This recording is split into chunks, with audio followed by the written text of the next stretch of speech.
বাইরে প্রবল বজ্রপাত। আমার ঘরের আয়নাটা মাঝামাঝি চিড়ে গেল।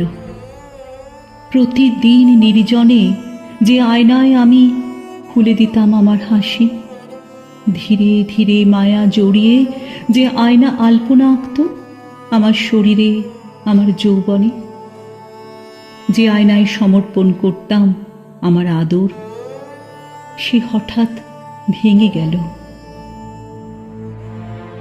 সশব্দে ঝনঝন করে উঠল নিষেধ, ওতে মুখ দেখো না, ভাঙা আয়নায় মুখ দেখতে নেই। আমি কাঁদলাম, জিজ্ঞেস করলাম, কেন আমার, কেন আমি? তারপর রাত্রি এলো, ভয়ঙ্কর দুঃসহ। আমার শরীর দুমড়ে মুচড়ে গেল একাকিত্বের ব্যথায়। গভীর জঙ্গলের মতো রাত্রি ঘন মেঘে ঢাকা। কোথাও এতটুকু আলো নেই, আনন্দ নেই। আমার ঘরে আমি ভিন্ন একটাও জীবিত নেই। দৃষ্টি জেলে কোনো রকমে ভাঙা আয়নাটার সামনে দাঁড়ালাম।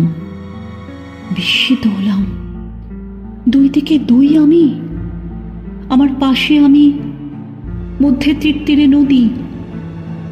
নীল রঙকে দিলাম কপালে ঢেলে, দুই ভ্রুর মধ্যে লালের গোল একখানা। আমার পাশে আমি, আমার পাশে আমি। আয়নায় আমার প্রসূতি কপাল গর্ভ নাড়ি ছিঁড়ে জন্ম দিল সূর্য। চারিদিকে এত আবর্জনা, ভাঙা টেবিল, চেয়ার, অন্ধকার। আমার পাশে আমি, আমার পাশে আমি। আমার শরীর জুড়ে পাখি, ফুল, আলো, যৌবন, সুগন্ধি। আমি হাসলাম, আমি কাঁদলাম।